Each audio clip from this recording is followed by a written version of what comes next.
जय हिंद स्टूडेंट्स, आप सभी लोग का स्वागत और अभिनंदन है मेरे YouTube चैनल आधारशिला ऑनलाइन क्लासेस पर।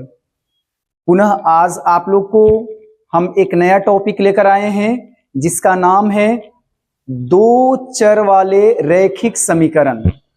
और दो चर वाले रैखिक समीकरण बोर्ड एग्जाम 10th क्लास के लिए एक महत्वपूर्ण टॉपिक है और ये बहुत बड़ा नहीं है।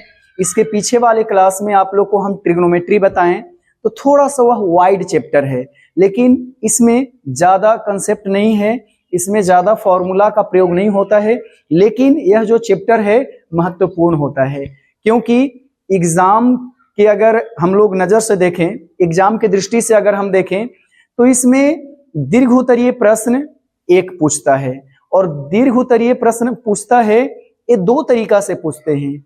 अगर हमको प्रश्न दिया हुआ है तो उसमें कहेगा कि x और y का मान निकालें, या हमको दिया हुआ रहेगा दो गो समीकरण दिया हुआ रहेगा, तब उसमें कहेगा इसका आप ग्राफ निकाल दे, इसका आलेख आप खींचें। और ऑब्जेक्टिव में भी प्रश्न इससे पूछा जाता है, ठीक है ना। तो उसी को हम लोग, चाहे वस्तुनिष्ठ प्रश्न हो चाहे हमारा दीर्घ उत्तरीय प्रश्न हो, हम लोग सारे को कंप्लीट आज के वीडियो में हम लोग करेंगे।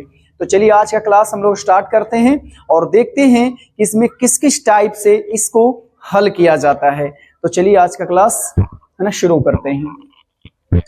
तो देखिए हम लिखे भी हैं चैप्टर का नाम दो चर वाले रैखिक समीकरण। मतलब समीकरण तो है लेकिन रैखिक है। अब रैखिक समीकरण जब भी अगर ये हम लोग जुबान पर आता है तो हम लोग एक चीज बहुत ध्यानपूर्वक हम लोग समझ जाते हैं कि अगर रैखिक समीकरण है तो इसका अगर ग्राफ हम लोग को खींचेंगे तो इसका ग्राफ होगा एकदम स्ट्रेट लाइन, रैखिक इसका ग्राफ होगा। इसीलिए इसको हम लोग रैखिक समीकरण कहते हैं, ठीक है ना। और इसमें है एक चर नहीं है, दो चर है। अब दो चर वाले रैखिक समीकरण है तो दो चर वाले जब एक चर रहेगा, है ना। देखिए अगर हम लोग को कहेगा, जैसे यहां पर दिया गया है एक चर ये है। अगर एक चर x है तो एक चर x है तो हमको एक समीकरण से ही काम चल जाएगा। तो इसमें मान अगर हम लोग को निकालना होगा तो इसका मान हमारा हो जाएगा 3। लेकिन अगर दो चर अगर दिया गया है, जैसे दिया गया है 2x है, 3y है और यहां पर 6 है, दो गो अगर चर दिया गया है, दो चर देगा तो दो समीकरण भी देना जरूरी हो जाएगा। क्योंकि अगर दो चर है और दो समीकरण नहीं रहेगा तो इसमें x और y का मान हम लोग नहीं निकाल पाएंगे। इसमें सिर्फ हम लोग लिख सकते हैं कि x y के रूप में लिखें और y x के रूप में लिखें, लेकिन x और y के एक्चुअल हम लोग वैल्यू नहीं निकाल पाएंगे। तो अगर चर अगर एक है तो समीकरण एक से ही काम चलेगा, लेकिन अगर चर दो है तो समीकरण भी दो दिया हुआ रहना जरूरी है। तो चलिए अब हम लोग देखते हैं कि ये जो दो चर वाले रैखिक समीकरण का जनरल फॉर्म क्या होता है। जनरल फॉर्म अगर हम लोग देखें तो देखिए यही जनरल फॉर्म होता है दो चर वाले रैखिक समीकरण का।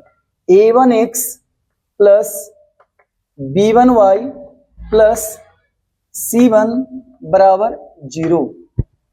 एक और ले लेते हैं a2x प्लस b2y बराबर c2 इक्वल टू 0। इसको मान लेते हैं समीकरण 1 और ये है समीकरण 2। अब दो चर इसमें है, देखिए ये जो है यही दो चर है x और y, ये दो चर है। अब ये दो चर है तो इसमें हम लोग को और क्या है,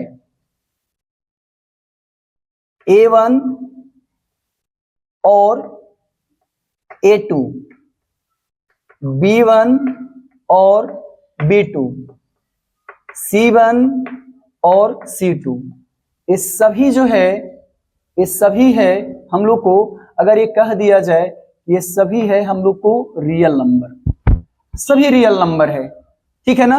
मतलब वास्तविक संख्या ये सारे है। ठीक है, जिसको ये हम लोग बोलते हैं चर का गुणांक, कोफिशिएंट बोलते हैं। अब हम लोग को इसमें और क्या रहेगा कि कभी भी जैसे अगर हम दो चर वाले रैखिक समीकरण लें, A X plus B Y plus C बराबर 0, तो ए भी रियल नंबर है, ए भी रियल नंबर है गुणांक, और ए भी रियल नंबर है। और दूसरी चीज, अगर दो चर वाले रैखिक समीकरण है तो इसमें ऐसे यहां पर, क्योंकि दो वो हम समीकरण ले लिए हैं, अगर इसको इस सिंपल अगर भाषा में इसको कहा जाए, A X plus B Y plus C बराबर 0 है, इसमें ऐसे बोल सकते हैं ए बी और C belongs to R, real number है। और अगर दो गो चर है तो इसमें कभी भी ए जो कोफिशिएंट है, एक्स का गुणांक है, वह 0 नहीं होगा।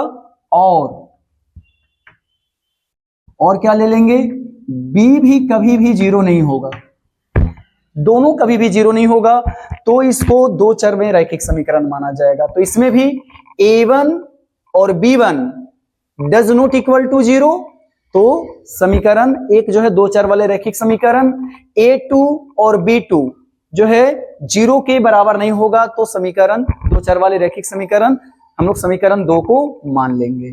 ठीक है, तो इतने सारी चीज हम लोग देख लिए। अब हम लोग को इसमें देखा जाए, सबसे पहले इसमें जो प्रश्न हम लोग को पूछेगा, जब अगर दो चर वाले रैखिक समीकरण दे दिया गया है तो इसमें हम लोग को सवाल किस प्रकार से आएगा और इसको किस प्रकार से बनाया जाएगा। तो देखिए, सबसे पहले हम लोग को कहेगा कि दो चर वाले रैखिक समीकरण के हलों की संख्या, पहला पॉइंट यहां रहेगा, पहला पॉइंट रहेगा दो चर वाले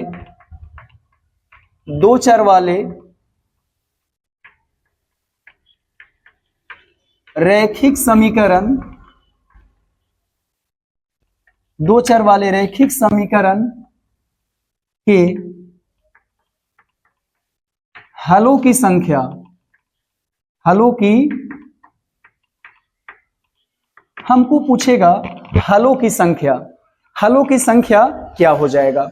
तब हलों की संख्या अगर हम लोग को निकालना है तो मजा आ जाएगा ना। इसको देखिए, देखिए कैसे, जैसे हम लोग को सबसे पहला में देखते हैं, हम लोग को हलों की जो संख्या को देखना है, इसमें हलों की संख्या कितना होगा। तो हम लोग को ये जो चर है, चर के गुणांक का अनुपात करके तुलना करते हैं। क्या तुलना करते हैं, यदि ग्राफ जो है, ग्राफ के लिए देखिए, अगर a1 बटा a2 x दोनों का गुणांक जो है a1 और a2 यदि बराबर ना हो, सबसे पहले बराबर हम लोग चेक करेंगे। अगर बराबर होगा तो c1 c2 की ओर बढ़ेंगे और बराबर नहीं होगा तो यहां ही रुक जाएंगे हम लोग। ठीक है ना। तो a1 बटा a2 बराबर नहीं होगा b1 बटा b2 के, तब हम लोग को कहेगा ये जो ग्राफ होगा, ग्राफ जो हो जाएगा, ग्राफ की अगर हम बात करें, ग्राफ हो जाएगा ऐसे, ग्राफ जो होगा ऐसे हो जाएंगे। देखिए, इसको ऐसे अगर हम करें तो ग्राफ हो जाएगा ऐसे, ऐसे हो जाएंगे। ए अगर एक्स है, एक्स डैश है, ए वाई है, ए वाई डैश है, ये हमारा मूल बिंदु है, तो ग्राफ ऐसे आ जाए। मतलब ऐसे ही नहीं आएगा, इधर भी आ सकता है, एक्स एक्स या वाई एक्सिस की ओर भी जा सकता है। तो ग्राफ जो बनेगा वह देखिए एक दूसरे को प्रतिच्छेद करते हुए रहेगा। एक दूसरे को प्रतिच्छेद का मतलब होता है कि ये ग्राफ जो होगा वह प्रतिच्छेदी होगा, प्रतिच्छेदी होगा। तो हम लोग को ग्राफ बनाने के पहले ही विश्लेषण हम लोग कर लेंगे। क्या विश्लेषण कर लेंगे कि अगर x दोनों का x का गुणांक का अनुपात और y दोनों के गुणांक का अनुपात को अगर तुलना करेंगे तो दोनों अगर इक्वल ना होगा, समान ना होगा, तो ग्राफ हम लोग एकदम निश्चित ही पहले से तय कर लेंगे। हम लोग पहले से तय कर लेंगे कि ग्राफ जो होगा प्रतिच्छेदी होगा। ठीक है ना। अब ग्राफ प्रतिच्छेदी होगा, इसके बाद इसमें हम लोग और क्या देखेंगे कि संगत होगा। ठीक है ना। संगत बोले या इसी को बोला जाता है अविरोधी। अविरोधी संगत बोले, संगत रहेगा तो अविरोधी रहेगा। अब संगत का मतलब क्या कि दोनों समीकरण के जो रेखाएं होंगे एक बिंदु पर कटेगा, मात्र एक बिंदु दोनों का मिलन होगा, दोनों एक बिंदु दोनों का कॉमन होगा। बिंदु का मतलब दोनों समीकरण में x का मान और दोनों समीकरण में y का मान कॉमन मात्र एक होगा। ठीक है ना। इसीलिए देखिए एक बिंदु मिलन होगा, संगत होगा। ठीक है ना। इसीलिए संगत का मतलब कुछ न कुछ इसमें गुण दोनों का मिल रहा है, और एक गुण मिल रहा है, एक पॉइंट, एक बिंदु हमको मिल रहा है, जिसके चलते इसको हम भाषा को समझें संगत बोलेंगे या इसी को बोलते हैं हम लोग अविरोधी। अब इसमें कहेगा हलों की जो संख्या है, और इसको एक चीज और बोलते हैं कि ये होगा परिमित, परिमित हो जाएंगे। ठीक है ना। इसको होगा परिमित रूप से हम लोग कहेंगे कि हलों की संख्या, परिमित का मतलब जिसको हम लोग गिन सके ना, हलों की संख्या को। अब हलों की संख्या को अगर हम लोग गिन सकें तो इसमें कहेगा कि हलों की संख्या हो जाएगा, इसका हलों की जो संख्या होगा अद्वितीय हल होगा। अद्वितीय हल, और अद्वितीय हल को ही हम लोग बोलते हैं एक हल। अद्वितीय हल, देखिए भाषा थोड़ा सा अलग अलग है तो ये कंफ्यूज नहीं होना है हम लोग को। अद्वितीय हल बोले चाहे इसी को हम लोग बोले एक हल, अद्वितीय हल बोले चाहे इसी को हम लोग बोले एक हल। ठीक है। इतना हम लोग समझ गए कि अगर a1 बटा a2 बराबर नहीं रहेगा b1 बटा b2 के, तो ग्राफ होगा प्रतिच्छेदी और संगत या अविरोधी, परिमित रूप से अद्वितीय हल या एक हल होंगे। अब हम लोग दूसरा पॉइंट लेते हैं। दूसरा पॉइंट देखिए, दूसरा पॉइंट है कि जब ए बराबर नहीं था तो C1 बटा C2 के बात ही नहीं करना है, लेकिन जब ये दोनों बराबर हो जाए A1 बटा A2 और B1 बटा B2, तो आगे C1 बटा C2 की ओर बढ़ेंगे हम लोग। तो देखिए अब हम लोग को कहता है कि A1 बटा A2, A1 बटा A2 बराबर हो जाए B1 बटा B2 के। A1 बटा A2 बराबर हो जाए B1 बटा B2 के, और यहां पर अगर हम कहें कि C1 बटा C2 के बराबर ना हो, C1 बटा C2 के बराबर ना हो, तो इसका ग्राफ जो होगा ना बच्चे लोग, देखिए इसका ग्राफ जो इसका होगा, देखिए इसका ग्राफ अगर हम लोग देखें तो ग्राफ देखिए ऐसे बनेगा। ग्राफ को ऐसे अगर और हम लोग ले लें, 2 डायमेंशनल ग्राफ है, x डैश, y डैश, और यहां पर होगा ग्राफ जो होंगे वह होंगे समांतर। देखिए समांतर ग्राफ होंगे। अब समांतर ग्राफ होगा यह, तो इसको हम ग्राफ को हम लोग लिख देते हैं, कैसा ग्राफ होगा, तो समांतर होंगे, समांतर होंगे। अब यह देखिए ये समांतर है, तो समांतर है तो दोनों रेखाएं एक दूसरे को कभी नहीं मिलेगी, और जब दोनों का मिलन नहीं होगा तब दोनों का गुण जो है वो नहीं मिल पाएगा। दोनों का गुण का मतलब दोनों में कुछ न कुछ x और y कॉमन रहेगा, तब एक दूसरे एक बिंदु पर क्या हो जाएगा, मिल पाएगा, है ना। तो मिल नहीं पा रहा है, कट नहीं पा रहा है, जिसके कारण इसको हम लोग बोलते हैं यहां पर संगत, मतलब कुछ गुण मिल रहा है, तो यहां पर हम लोग लिखेंगे असंगत। असंगत होगा, और असंगत को ही हम लोग एक और भाषा का प्रयोग करते हैं, विरोधी। इसी भाषा को हम लोग प्रयोग करते हैं विरोधी। इसी को हम लोग प्रयोग करेंगे विरोधी, ऐसे हम लोग प्रयोग करेंगे, ठीक है ना।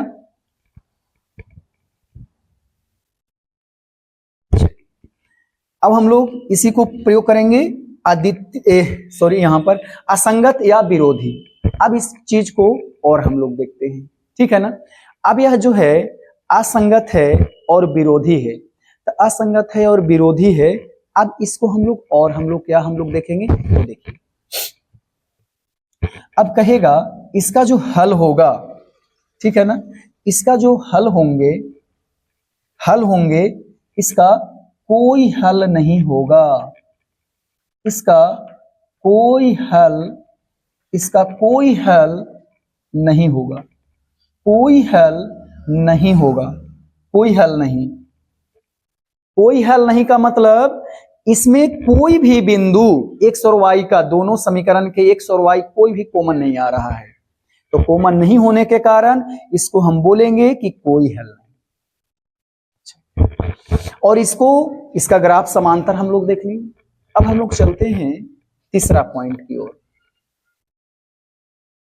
तीसरा में देखिए, तीसरा में अगर हम लोग देखें तो देखिए, अगर हम लोग को कहेगा यहां पर कि तीनों अगर बराबर हो जाए, a1 बटा a2 और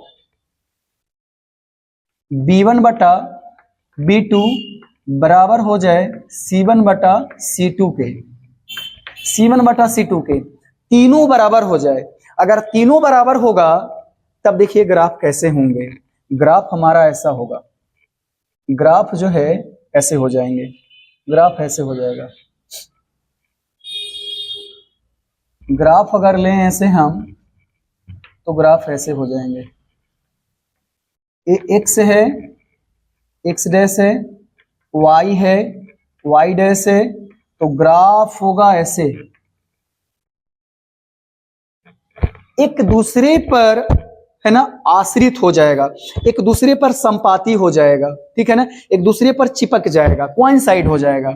तो इसी को हम लोग बोलते हैं संपाती। संपाती इसको बोला जाता है, ये संपाती हो जाएगा।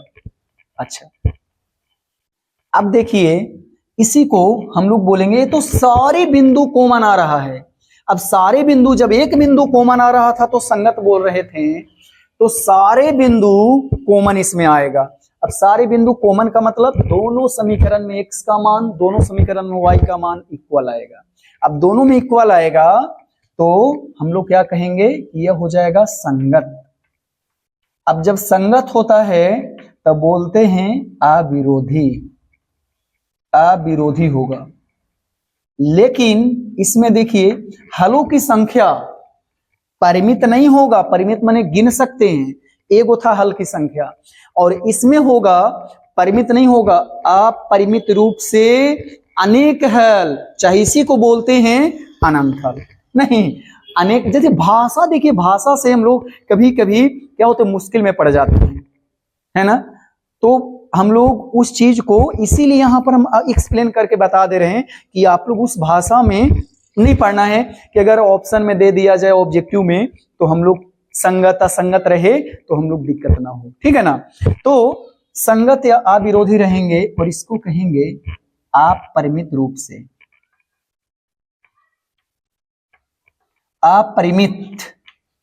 अपरिमित रूप से इसके जो हल होंगे या हल होंगे अनेक हल, चाहे अनेक हल,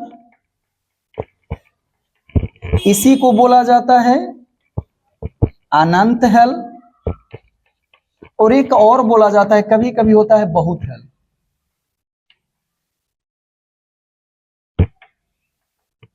ठीक है ना, इसी को बोला जाता है बहुत हल। तो ये सारी चीज हम लोग देख ले, 3 पॉइंट की चर्चा किए हम, 3 बिंदु की हम चर्चा किए कि अगर दो चर वाले रैखिक समीकरण, दो चर वाले, अगर बच्चे लोग दो चर वाले रैखिक समीकरण की जब बात हो और आपको ऑप्शन में दिया रहे, ठीक है ना, कि ग्राफ प्रतिच्छेदी है, तो शर्त रखेंगे या जस्ट इसके उल्टा, अगर आपको कहेगा कि a1 बटा a2 बराबर नहीं b1 बटा b2, तो ग्राफ प्रतिच्छेदी होगा।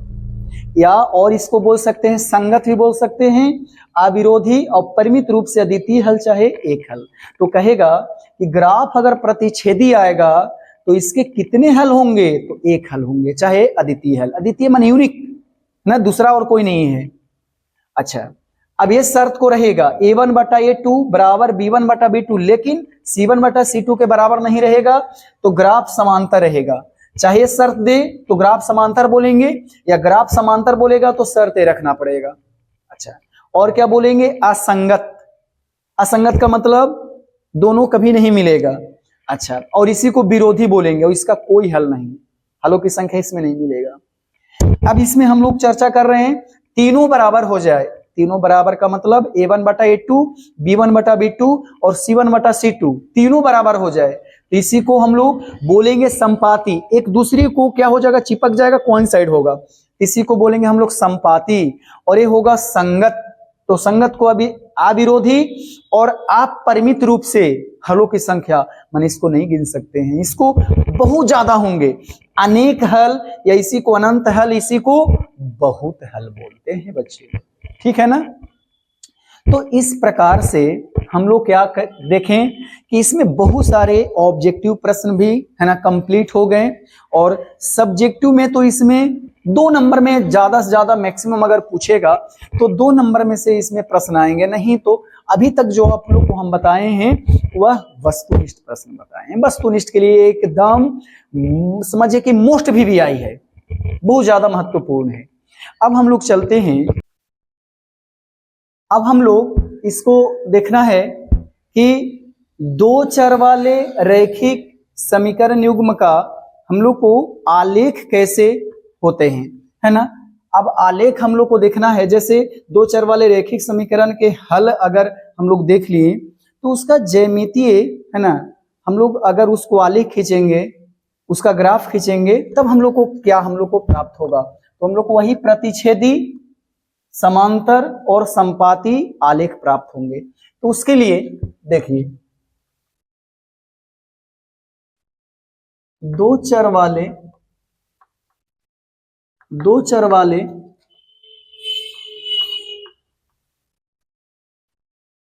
रैखिक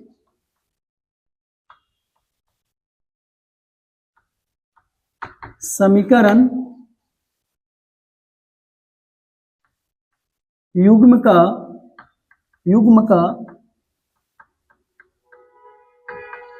आलेख, है ना। हलों के लिए आलेख हमको ऐसे बोल सकते हैं। तो अब देखा जाए, इसमें सबसे पहले एक हम लोग समीकरण ले लेते हैं। पहला समीकरण 2x प्लस 3y बराबर 6 और 3x प्लस 4y बराबर 12। अब ये दोनों समीकरण से हम लोग देखेंगे इसका ग्राफ कैसा आएगा। तो ग्राफ निकालने के पहले इसको हम लोग देख लेंगे, 2/3 बराबर 3/4। अगर दोनों बराबर है तो C1 बटा C2, A1 बटा E2, B1 बटा B2 बराबर है तो आगे जाएंगे, नहीं तो रुक जाएंगे। यहां देख रहे हैं कि दोनों बराबर नहीं। अगर दोनों बराबर नहीं है तो ग्राफ हमारा आएगा प्रतिच्छेदी। ग्राफ आएगा प्रतिच्छेदी ग्राफ आएंगे, ठीक है ना। अब चेक कर लेते हैं कि ग्राफ जो है प्रतिच्छेदी कैसे आएगा। तो देखिए, अब ग्राफ प्रतिच्छेदी आएगा तो हम लोग को क्या करना पड़ेगा, समीकरण 1 से, ठीक है ना। समीकरण 1 समीकरण 1 है 2x प्लस 3y बराबर 6। इसकी एक बॉक्स बना लेते, एक नए तरीका से बिंदु हम आप लोग को रखते हैं। नए तरीका से बिंदु, क्या नए तरीका से बिंदु, ये x है और ये y है। अगर x का मान हम 0 रखें तो y का मान 3 दूनी के 6, y का मान अगर हम 0 ले लें तो x का मान 2 तिहाई 6। अब चल लेते हैं समीकरण समीकरण 2 से। समीकरण 2 है 3x प्लस 4y बराबर 12। ये है समीकरण 3, ठीक ना। अब यहां पर देखिए समीकरण 3 यहां पर बॉक्स ले लेते हैं, ठीक है। यहां पर बॉक्स है, मात्र हम लोग के 2 बिंदु लेना है, x y। यहां पर 2 बिंदु लेना है। x की जगह पर 0 ले लेंगे तो y का मान 4 तिया 12, y के जगह पर 0 तो 3 चौके 12, कितना हो जाएंगे। अब दोनों समीकरण के जो बिंदु हैं इससे हम लोग ग्राफ खींच लेंगे। तो ग्राफ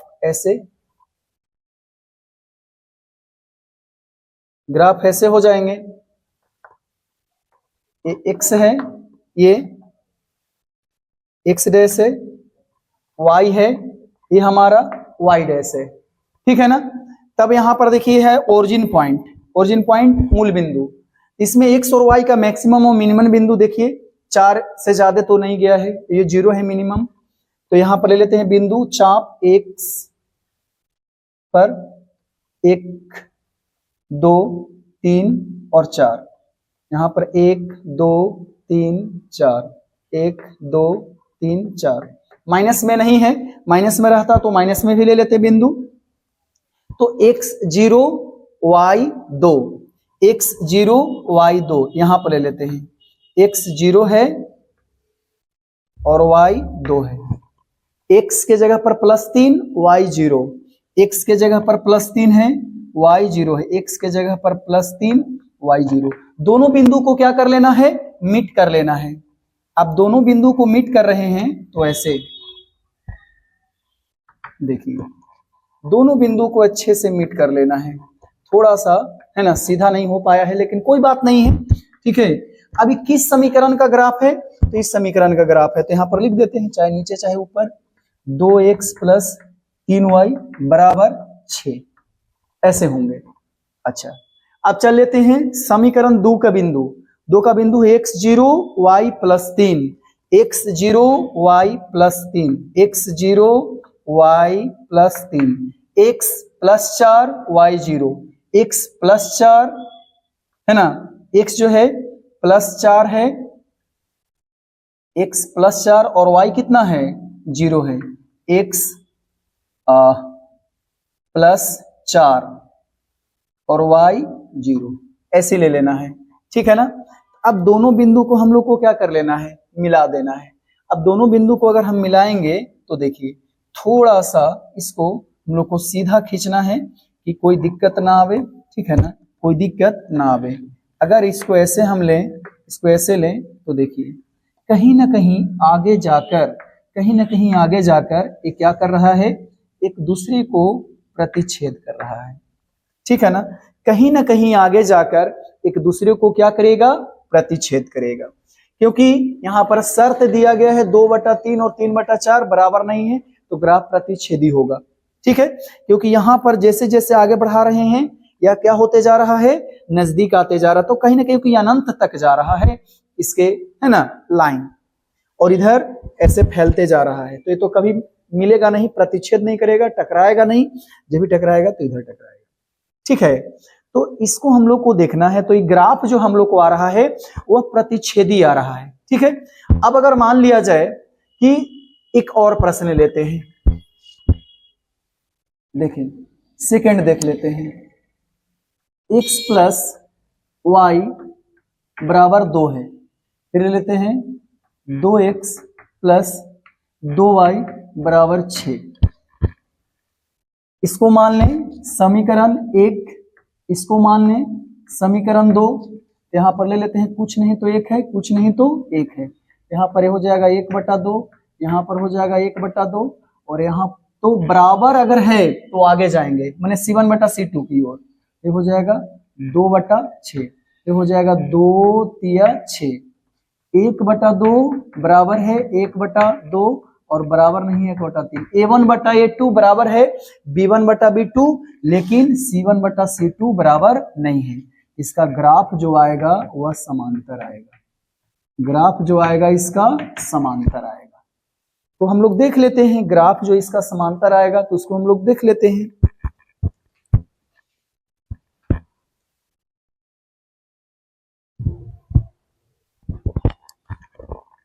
अब ग्राफ इसका समांतर आएगा तो कैसे, देखिए सबसे पहले चल लेते हैं समीकरण 1 से। समीकरण 1 है x प्लस वाई बराबर 2। इसको से बॉक्स हम लोग खींच लेते हैं। बॉक्स क्या खींचे तो देखिए x है a y है, तो हम लोग क्या करेंगे x का मान 0 तो y का मान 2, y का मान 0 तो x का मान 2। अब चल लेते हैं समीकरण कितना से, तो समीकरण 2 से। समीकरण 2 से चलते हैं तो समीकरण 2 है 2x प्लस 2y बराबर 6 है। अब इससे 2 गो हम लोग बिंदु प्राप्त कर लें, 2 गो बिंदु प्राप्त कर लेंगे तो अगर x के मान 0 करेंगे तो y का मान आ जाएगा 2 तिया 6, y 0 करेंगे तो x का मान आ जाएगा 2 तिया 6। अब दोनों से हम लोग क्या कर लेते हैं, दोनों है ना समीकरण के बिंदु से ग्राफ खींचते हैं। तो देखिए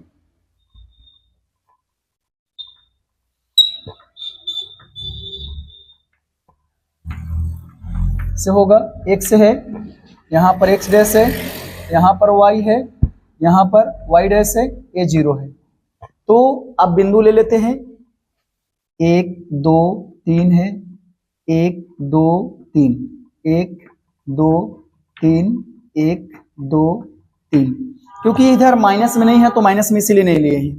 अब देखिए x 0 y का मान 2, x 0 y का मान 2, x है 0, यहां इधर ले लेते हैं, x है 0 y का मान 2, ऐसे ले लेते हैं x 2 y 0 है ना, x 2 y 0, x 2 y 0 ऐसे हैं। अब दोनों बिंदु को क्या कर लें, दोनों बिंदु को मिला देते हैं, दोनों बिंदु को ऐसे मिला देते हैं, दोनों बिंदु ऐसे सीधा, ठीक है ना, सीधा ऐसे मिला देते हैं। ये जो है समीकरण x प्लस वाई बराबर 2 का ये है ना ग्राफ है, लाइन है मतलब ये वाला। अच्छा अब चल लेते हैं समीकरण 2 के बिंदु। तो समीकरण 2 के बिंदु अगर हम चलेंगे तो x 0 y का मान 3, x तो 0 है y का मान 3 है, x 0 y का मान 3। अब देखिए x 3 है y 0 है, x 3 y 0, x 3 y 0। तब दोनों बिंदु को हम लोग क्या कर लेते हैं, दोनों बिंदु को मिला लेते हैं। अब दोनों बिंदु को अगर हम लोग मिलाएंगे तो देखिए दोनों बिंदु देखिए क्या हो रहा है, ठीक है ना। अब दोनों बिंदु क्या हो रहा है, हम लोग को बरोबर आ रहा है, तो बरोबर आ रहा है तो ये हम लोग क्या कर लेंगे, ठीक है ना। देखिए किस समीकरण का ग्राफ है, तो समीकरण है 2x प्लस 2y बराबर 6 इसका है, ठीक। तो देखिए यहां से ग्राफ से ही पता चल रहा है यह ग्राफ जो है हमारा समांतर आ रहा है, ठीक है ना। ये ग्राफ जो हमारा आ रहा है वह समांतर ग्राफ आ रहा है। अच्छा अब चल लेते हैं तीसरा प्रश्न, x प्लस वाई बराबर 2, समीकरण 1 2x प्लस 2y बराबर 4, समीकरण 2। अब इससे हम लोग देखेंगे कि इसका ग्राफ कैसा आएगा। तो सबसे पहले चेक कर लेते, तो कुछ नहीं तो गुणांक 1 है, 1/2 ये हो जाएगा 1/2, दोनों बराबर है तो आगे बढ़ेंगे 2/4, इसको कैंसिल करेंगे तो ये आ जाएगा 2, a1/a2 बराबर b1/b2 बराबर c1/c2, तीनों बराबर है। अब तीनों बराबर है तो इसका ग्राफ जो आएगा वह समपाती आएगा, इसका ग्राफ जो आएगा वह समपाती आएगा। अब ग्राफ समपाती आएगा तो देख लेते हैं, है ना, इसको बिंदु प्राप्त करके समीकरण 1 से x प्लस वाई बराबर 2 है, इसके 2 ही बॉक्स हम लोग बना रहे हैं, क्योंकि 2 बॉक्स बनाने के लिए हम एक नए तरीका आप लोग को बताएं कि x 0 रखिए y का मान आएगा, y 0 रखिए x का मान आएगा। x अगर हम 0 रखेंगे तो y का मान 2, y 0 रखेंगे तो x का मान 2। चल लेते हैं अगला समीकरण 2 से 2x प्लस 2y बराबर 4। अब इससे भी दो बॉक्स हम लोग दो को बिंदु प्राप्त कर लेंगे, x है और y है। x 0, y का मान 2 दूनी के 4, y 0, x का मान 2 दूनी के 4, 2 आएगा। देखिए कॉमन आ रहे हैं बिंदु, इसीलिए ये होता है आप परिमित रूप से अनेक हल, चाहे बहुत हल, चाहे अनंत हल। इसका ग्राफ देख लेते हैं हम लोग। इसका ग्राफ जो आएगा वह समपाती आएगा। x है क्योंकि सारे बिंदु एक ही है ना लाइन में आएंगे। ये हमारा y डैश है, 0 है, 1 2 3, 1 2 3, 1 2 3, 1 2 3 ऐसे। अब हम लोग क्या करते हैं, यहाँ पर समीकरण 1 से जो बिंदु है उसको चल लेते हैं। कितना आसान है, x0 y का मान 2, x0 y का मान 2, x0 y का मान 2, x2 प्लस में y0, x2 y0। इसमें भी वही बात है, x0 y है ना, x0 y2 और x2 y0 यहीं पर आ रहा है, दोनों लाइन यहीं पर, तो मिट कर दीजिए, मिला दीजिए ऐसे। दोनों लाइन है ना, दोनों लाइन जो है एक ही बिंदु माने एक ही सिद्ध में आ रहे हैं सारे बिंदु, तो दोनों रेखाएं एक दूसरे पर संपाती कोइंसाइड हो जाएगा, ठीक है ना, ऐसे आश्रित हो जाएगा। इसका ग्राफ जो आया संपाती, इसका ग्राफ प्रतिच्छेदी आया। प्रतिच्छेदी में क्या होगा, इसका एक हल एक ही बिंदु को क्या संगत है, संगत का मतलब एक ही बिंदु टच कर रहा है, कॉमन आ रहा है। इसमें कह रहा है कि हम लोग को समांतर ग्राफ आएगा। समांतर ग्राफ का मतलब कोई भी बिंदु कॉमन नहीं आएगा, संगत नहीं होगा, असंगत या ये हम लोग बोलेंगे विरोधी। ये हमारा हो जाएगा आश्रित, या इसको बोलेंगे संगत, और ये आप परिमित रूप से अनेक हल आएंगे और सारे बिंदु x और y का कॉमन आएगा, तो एक ही लाइन में सारे बिंदु आ जाएंगे, इसीलिए हो जाएगा संपाती हो जाएगा। ये हम लोग देखें, ठीक है ना। और ये जो रहेगा 5 नंबर के पूछेगा, ये भी 5 नंबर में आने वाला है, ये भी 5 नंबर में प्रश्न पूछने वाला है, तीनों 5 नंबर के प्रश्न पूछता है, ठीक है ना। तो ये सारे हम लोग ग्राफ हम लोग देख लिए। अब हम लोग देखिए और 5 नंबर में अब हम लोग को कहेगा कि x और y का हल करें, x और y का मान निकालें। अब x और y का मान निकालना है, देखिए इसको तरीका भी बहुत सारे हैं। x और y का अगर मान निकालना है तो देखिए इसको तरीका क्या है।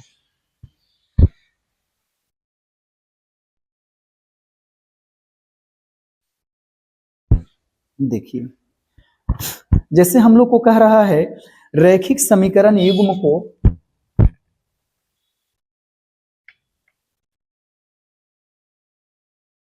रैखिक समीकरण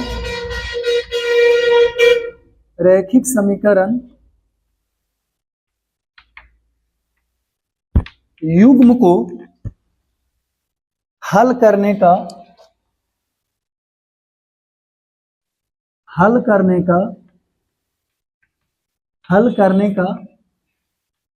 बीजीय तरीका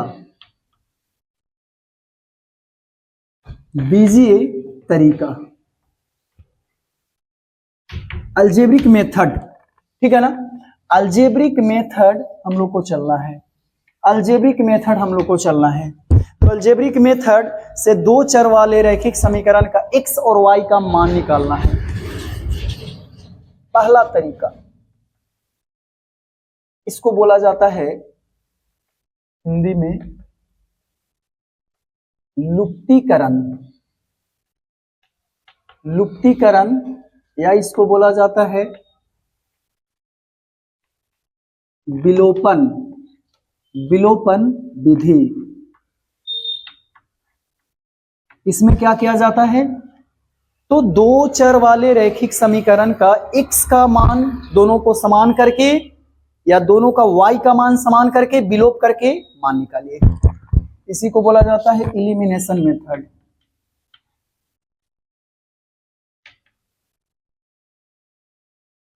इलिमिनेशन मेथड, इसी को बोला जाता है इलिमिनेशन मेथड।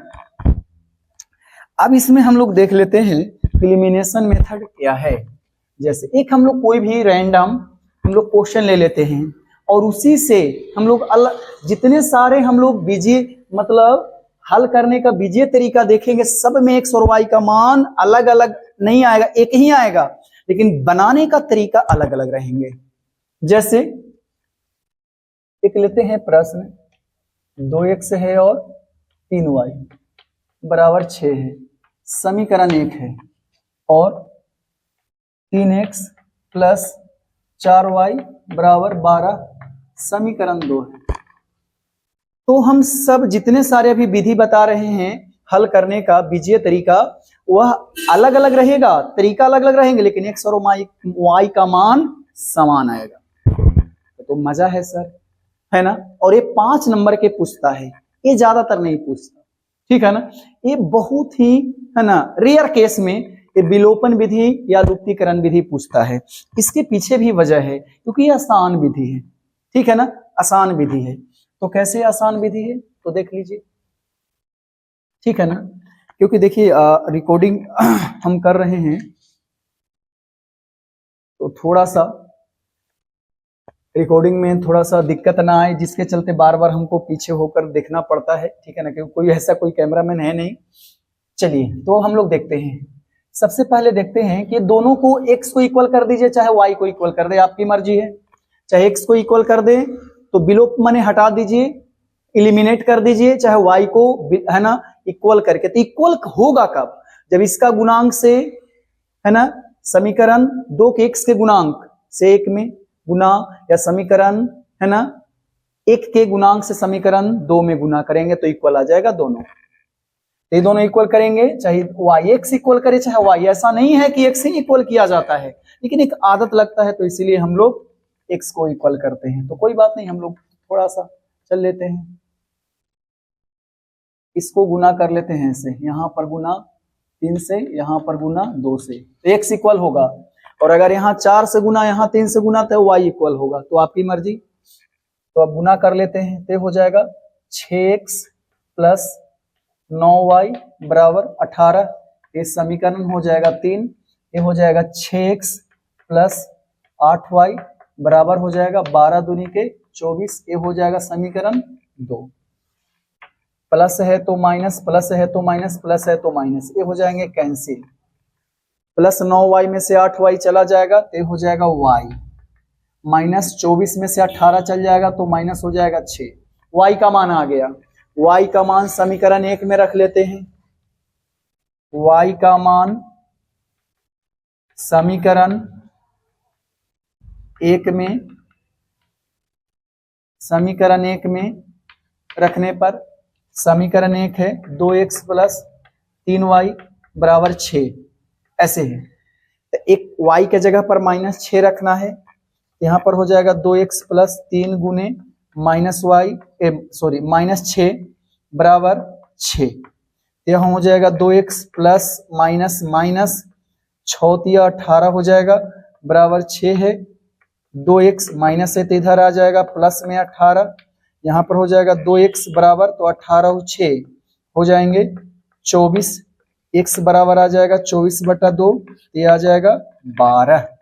तो हम लोग को मिला x का मान 12 और y का मान -6। तो हमेशा चाहे विधि कोई हो, अगर प्रश्न ये लेंगे तो x का मान 12 और y का मान हमेशा यही आएगा। विधि अलग अलग हो सकता है लेकिन मान हमारा यही आएगा, ठीक है। चलिए तो अब हम लोग चलते हैं दूसरा विधि। दूसरा विधि, चलिए दूसरा विधि जो है लिखते हैं प्रतिस्थापन, है ना, प्रतिस्थापन विधि। प्रतिस्थापन विधि, प्रतिस्थापन विधि, इसको बोलते हैं सब्स्टिट्यूशन मेथड।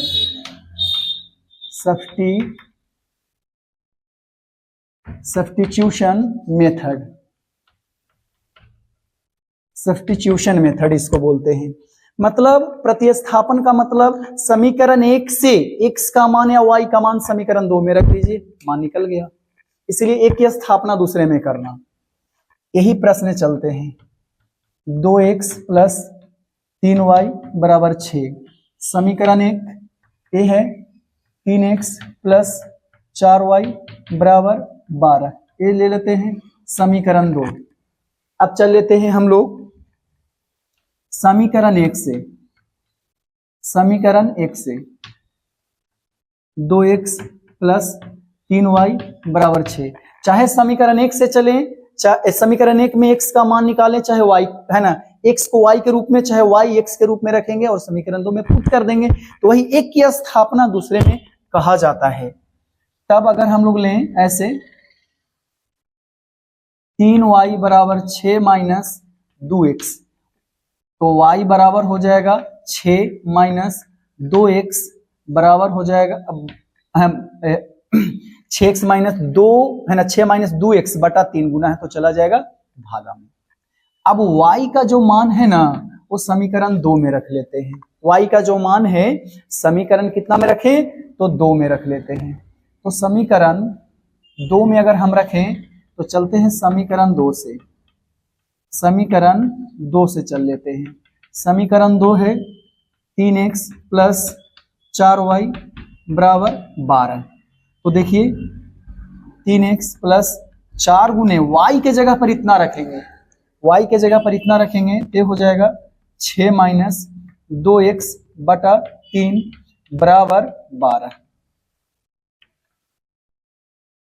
ये हो जाएगा 3x प्लस 4 से गुना करेंगे, ठीक है ना। 4 से अगर हम लोग गुना करेंगे तो हो जाएगा यहाँ पर देखिए 6 चौके 24 माइनस 8x और बटा में हो जाएगा 3 बराबर 12। 3 से गुना करेंगे भिन्न के जोड़, तो हो जाएगा 3 तिहाई 9x प्लस हो जाएगा 24 माइनस 8x बटा 3 बराबर 12, कुछ नहीं तो बटा 1। तिरछा तिरछी गुना कर लेते हैं, तो तिरछा तिरछी गुना अगर हम करेंगे इसको मान लेते हैं समीकरण 3, क्योंकि वैल्यू निकालना होगा, ठीक है ना। अब इसको देखिए तो हम लोग चलें 9x में 8x चला जाएगा तो हो जाएगा x और प्लस में हो जाएगा 24। तिरछा तिरछी गुना 1 से इसमें गुना करेंगे तो उतना ही रहेगा, तो 12 तिया हो जाएगा कितना 36 हो जाएगा। x बराबर प्लस है तो इधर आएगा तो माइनस 24 हो जाएगा। x बराबर हो जाएगा हम लोग को 36 में से 24 चला जाएगा, ये हो जाएगा 12। देखिए x बराबर 12 आ गया ना। अच्छा अब चलते हैं समीकरण 3 से। समीकरण 3 हमारा दिया गया है y बराबर 6 माइनस 2x बटा 3, ये हो जाएगा 6 माइनस 2 गुने x के जगह पर 12 लेंगे बटा 3। y बराबर हो जाएगा 6 माइनस 12 दूनी के 24 बटा 3। y बराबर हो जाएगा तो ये हो जाएगा माइनस 24 में से 6 चला जाएगा तो हो जाएगा माइनस 18 बटा 3।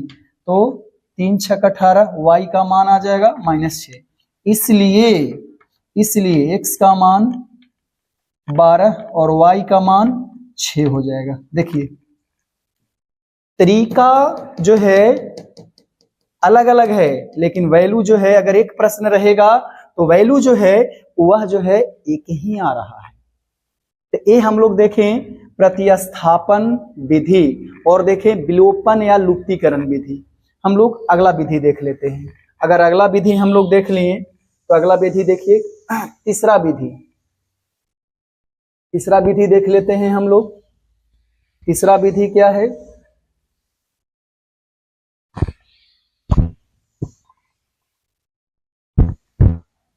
तीसरा विधि हम लोग देख लेते हैं कंपेरेबल मेथड, मतलब इसको बोलते हैं तुलनात्मक विधि। थर्ड में देखें तुलनात्मक विधि। तुलनात्मक विधि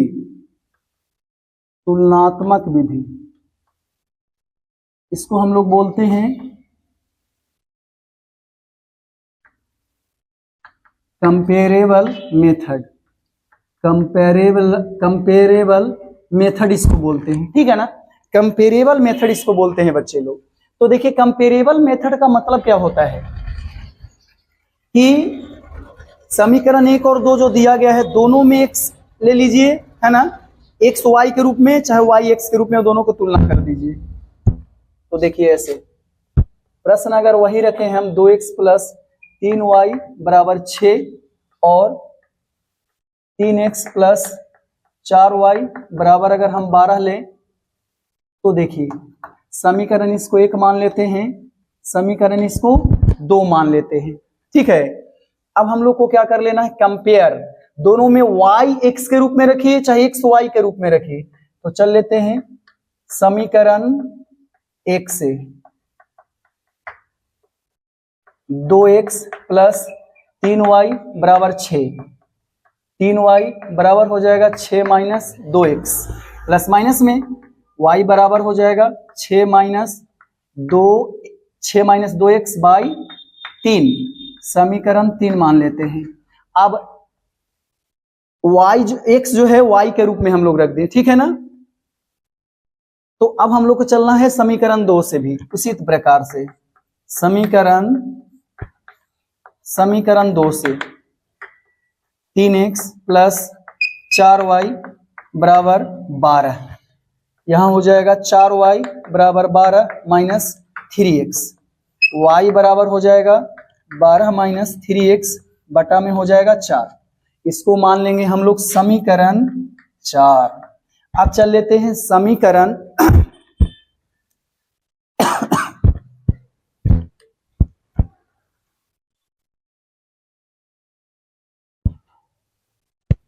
अब हम लोग चल लेते हैं, देखिए समीकरण 3 और 4 से दोनों में x का, है ना, दोनों बायां तरफ x बराबर है तो दोनों दाएं तरफ भी बराबर हो जाएगा।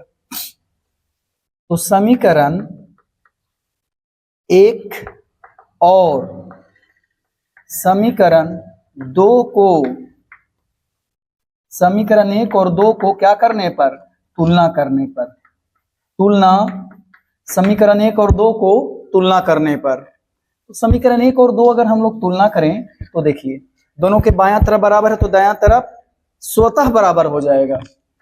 6 माइनस 2x बटा 3 बराबर 12 माइनस 3x बटा 4, तिरछा तिरछी गुना कर लेते हैं, क्रॉस, है ना।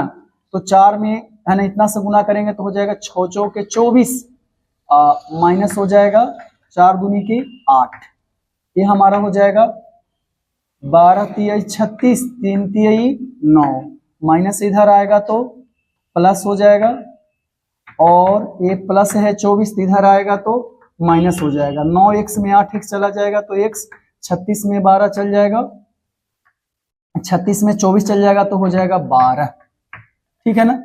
अब x का मान समीकरण 3 में रखकर या 4 में रखकर मान निकाल सकते हैं। x का मान समीकरण 3 में रखने पर, समीकरण 3 में रखने पर, ठीक है ना, समीकरण 3 में रखने पर। तो देखिए ना बच्चे लोग, समीकरण 3 कितना है, ये है y बराबर 6 माइनस 2x बटा 3, ठीक है। अब यहां पर देखिए y के जगह पर हम लोग y निकालना है तो x के जगह पर रखेंगे कितना, 12 बटा 3, y बराबर हो जाएगा 6 माइनस 24 बटा 3, ये हो जाएगा माइनस 24 में से 6 चल जाएगा तो माइनस हो जाएगा, क्या चाहिए, 18 बटा 3, 3 छक 18 बराबर हो जाएगा -6। तो हम लोग क्या प्राप्त कर लिए, इसलिए x का मान 12 और y का मान -6, विधि अलग है लेकिन मान जो निकल रहा है वह एक निकल रहा है, ठीक है ना, मान जो निकल रहा है एक निकल रहा है। तो अब हम लोग चले, 3 विधि अभी तक हम लोग देखे हैं, अब चल लेते हैं हम लोग चौथा विधि, ठीक है। अब हम लोग चौथा विधि देख लेते हैं। तो देखिए यहां पर स्पेस नहीं है तो जिसके कारण इसको हमको मिटाना होगा।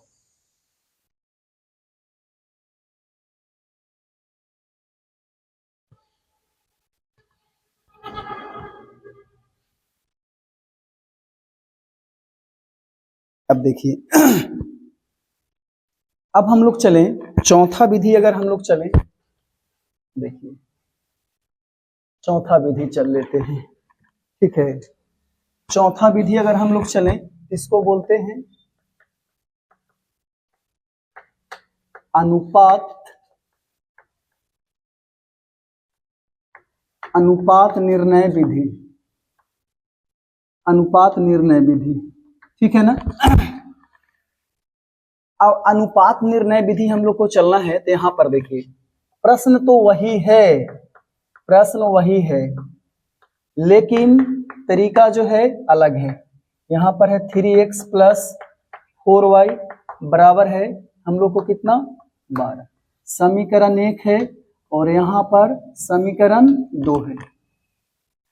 अब हम लोग को क्या करना है, ये है x का गुणांक, है y का गुणांक, है अचर पद, अचर पद को इक्वल कर देना है। तो जैसे पहला विधि जो चले थे विलोपन या लुप्तीकरण विधि, इसको भी उसी तरीका से देखेंगे। जब ये दोनों को बराबर करना है तो 12 से समीकरण 1 में गुना करेंगे और 6 से समीकरण में 2 में गुना करेंगे, तो दोनों अचर पद बराबर हो जाएगा। गुना कर दीजिए, इसमें 12 से गुना, इसमें 6 से गुना, 2x प्लस 12 से गुना करेंगे तो 12 दूनी के 24x, 12 तिया 36y, ये हो जाएगा 12 छक 72, समीकरण 3। अब चल लेते हैं 6 से गुना कर लेते हैं, तो 6 तिया 18x, ये हो जाएगा 6 चौके 24y, ये हो जाएगा 12 छक 72, समीकरण 4। अब इसको घटा देते हैं, प्लस है माइनस, प्लस है माइनस, प्लस है माइनस, तो क्या कर दे, एक कैंसिल हम लोग कर दे रहे हैं, ठीक है ना। एक कैंसिल कर दिए, तो जब कैंसिल कर दिए तो देखिए बचा क्या, 24 में से 18 चल जाएगा तो 6x, 36 में से 24 चला जाएगा, ये हो जाएगा हम लोग को 12y, ठीक है ना। ये क्या हो जाएगा 12, इधर कुछ नहीं बचा तो इसे इधर ले लेंगे 0। अब देखिए हम लोग क्या कर लेते हैं, कॉमन ले लेते हैं। कॉमन अगर हम लोग निकालेंगे 6, यहां पर बच जाएगा x और यहां पर बच जाएगा कितना, 6 दूनी के 12, यहां पर 2y बराबर 0, यहां पर हो जाएगा x प्लस 2y बराबर 0, क्योंकि गुना है चला जाएगा भागा में, 0/6 बराबर 0। अब देखिए हम लोग क्या कर लें, यहां पर x बराबर, ये माइनस है तो इधर चला जाएगा दायां तरफ, तो हो जाएगा माइनस में, प्लस है तो इधर जाएगा तो माइनस में। इतना बराबर के मान लेते हैं, इतना बराबर के मान लेते हैं।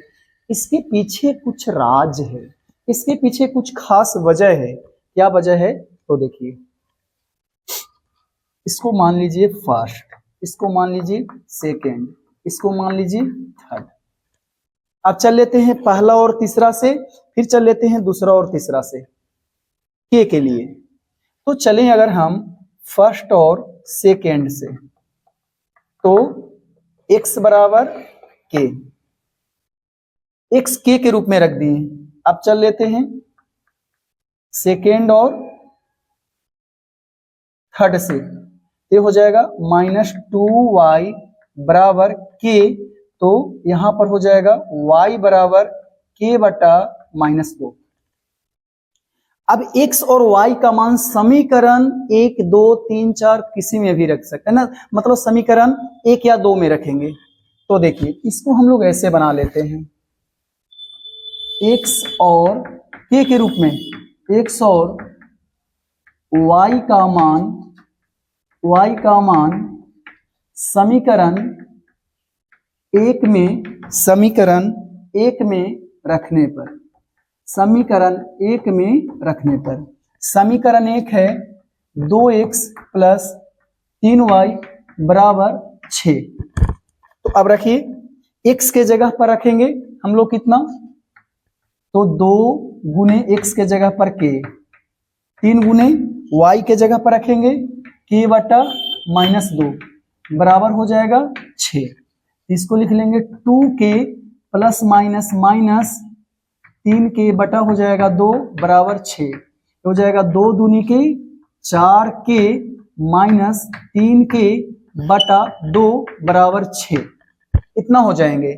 तिरछा तिरछी गुना करेंगे, एक में इतना से तो हो जाएगा 4, के में 3 के चला जाए तो के में 1 से गुना करेंगे के, और ये हो जाएगा 2 छक 12, के का मान आ गया।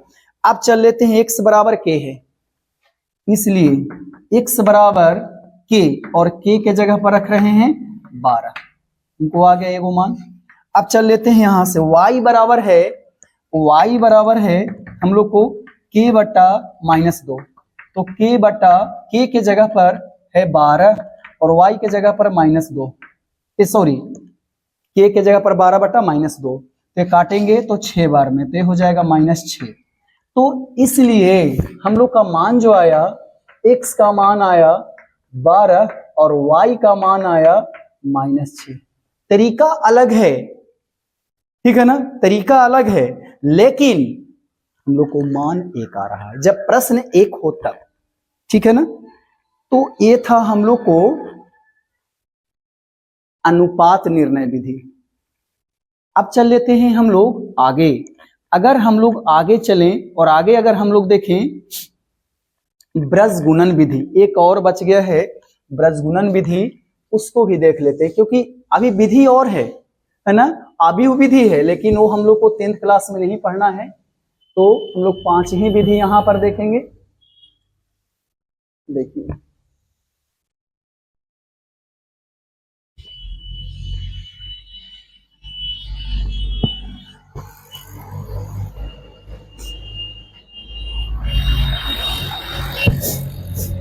अब अगर चले हम लोग 5 में, ब्रज गुणन विधि, ब्रज गुणन विधि, ब्रज गुणन विधि, इसको बोलते हैं हम लोग cross multiplication method, cross multiplication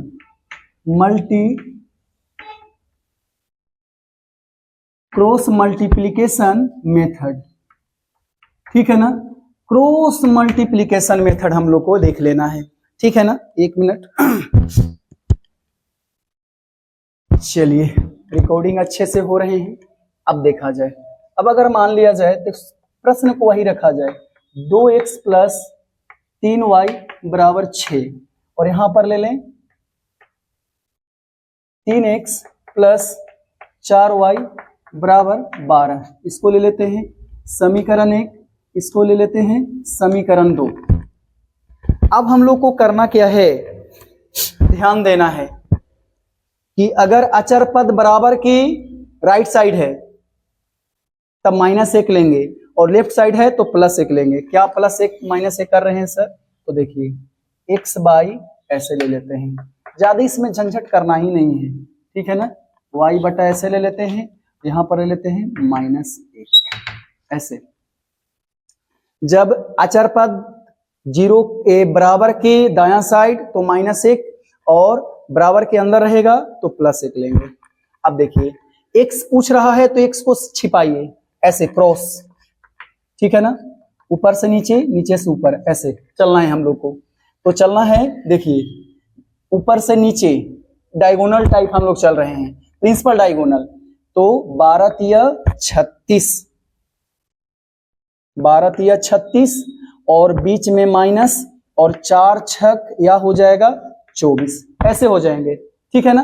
तो यहां पर देखिए, तो हम लोग जब x का मान ऐसे हम लोग पूछ रहे हैं, तो देखिए क्रॉस ऐसे कर रहे हैं, प्रिंसिपल डायगोनल और secondary diagonal type, principal diagonal और सेकेंडरी डायगोनल टाइप हम लोग चल रहे हैं, ऐसे। पहले ऊपर से नीचे प्रिंसिपल डायगोनल और फिर सेकेंडरी डायगोनल, नीचे से ऊपर चल रहे हैं, ठीक है। अच्छा, अब अगर हम लोग को y पूछा जा रहा है, y के लिए, तो y को हिडन करेंगे, y को छिपाएंगे। अब हम लोग को देखिए सेकेंडरी डायगोनल से चलेंगे, सेकेंडरी डायगोनल नीचे से ऊपर, तो देखिए 3 छक 18, माइनस बीच में, और फिर प्रिंसिपल डायगोनल को ऊपर से नीचे चलेंगे, ठीक है। तो हो जाएगा 12 दूनी के 24, ऐसे हो जाएंगे, ठीक है, 12 दूनी के 24 ऐसे हो जाएंगे।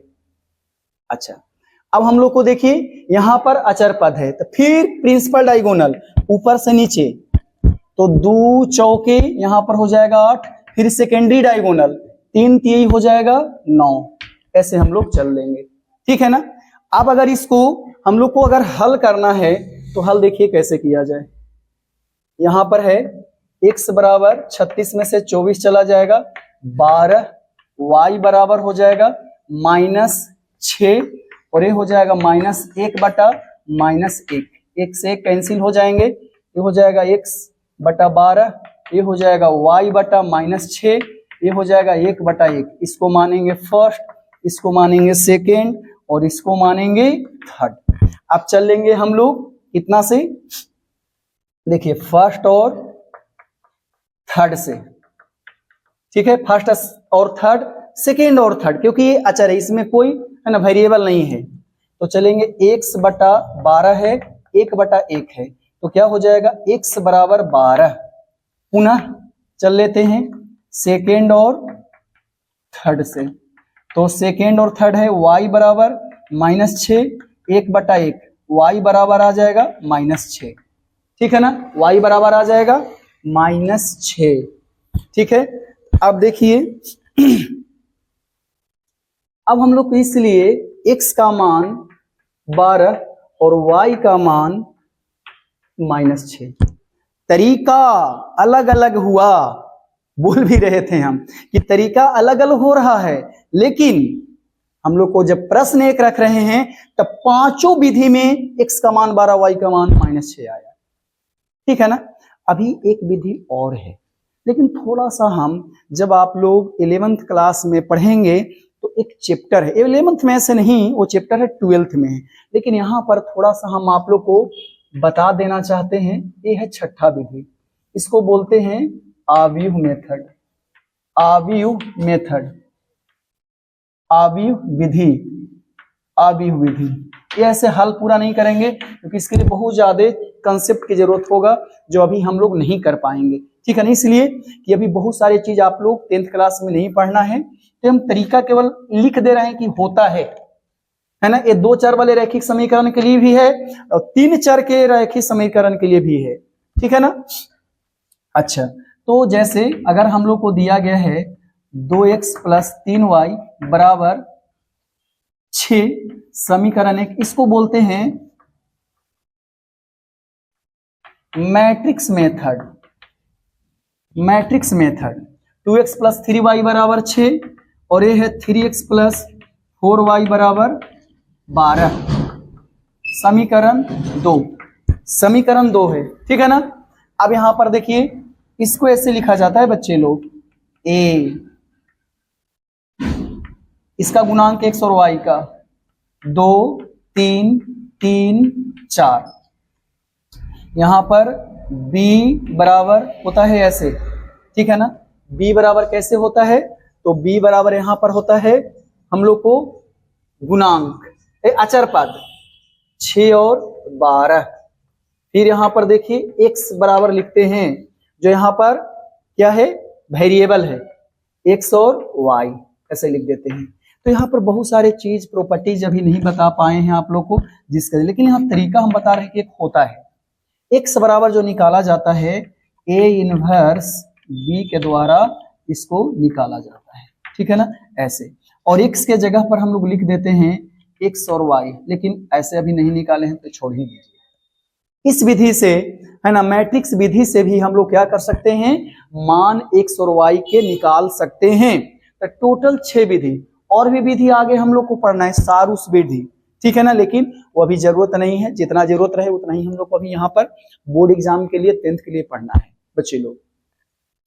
तो आज का क्लास जो है हम लोग पूरा टोटल 2 चर वाले रैखिक समीकरण के, है ना, 2 चर वाले रैखिक समीकरण के युग्म के जो है उसमें हम लोग देखें कि हम लोग को हलों की संख्या निकालने के लिए उसके लिए शर्त क्या क्या रहना चाहिए, कि हल एक होगा, अनेक होगा, कि कोई हल नहीं होगा, या हम लोग देखें कि जब हलों की संख्या निकालनी है तब हम लोग ग्राफ के द्वारा उसको हम लोग देख लिए, संपाती, प्रतिच्छेदी, और हम लोग क्या कर लिए समांतर। अच्छा, अब हम लोग रैखिक समीकरण युग्म को हल करने की बीजीय तरीका हम लोग 6 तरीका पढ़ें, लेकिन 5 तरीका मुख्यतः बोर्ड एग्जाम 10th के लिए पढ़ना है। ये तरीका आगे हायर है ना क्लास जो है उसके लिए है, लेकिन यहाँ पर हम लिख दिए आप लोग को कि ये तरीका ऐसे होता है, ध्यान में आप लोग को रहे जब आगे आप लोग क्लास मैथ का करेंगे तब। तो उम्मीद करते हैं कि आज का क्लास आप लोग को बहुत ही अच्छे तरीका से समझ में आया होगा और आप लोग को बोर्ड एग्जाम के लिए बहुत ही ज्यादा यूजफुल, बहुत ही ज्यादा महत्वपूर्ण होगा। तो ये आप लोग के लास्ट में दोबारा हम बता रहे हैं कि आप लोग जितने सारे बच्चे लोग आप लोग वीडियो देख रहे हैं मेरे YouTube चैनल के माध्यम से, आप लोग को बता रहे हैं कि सारे जो आप लोग को दोस्तों का ग्रुप हो या आप लोग जितने भी व्हाट्सएप ग्रुप हो या जो भी ग्रुप आप लोग बनाए हैं, चाहे टेलीग्राम में, जहां भी आप लोग इसको शेयर ज्यादा से ज्यादा कर दें कि आप लोग को और दोस्तों के पास भी पहुंच जाए और वह ज्यादा से ज्यादा इसका फायदा उठा सके बोर्ड एग्जाम के लिए। जो आप लोग को बोर्ड एग्जाम जो मैथ जो है हम लोग को बिहार बोर्ड में, वह 18 फरवरी को आने वाला है, तो इसके लिए भी यह बहुत ज्यादा उपयोगी हो जाएगा। ठीक है ना। तो उम्मीद करते हैं आज का क्लास आप लोग को बहुत ही अच्छे से समझ में आया होगा, बहुत ही है ना सिस्टमेटिक और सलीके से समझ गए होंगे आप लोग। तो चलिए फिर हम लोग नए वीडियो में, नए है ना लेक्चर में हम लोग मिलेंगे। तब तक के लिए आप लोग के लिए गुड नाइट, है ना। जय हिंद, टेक केयर।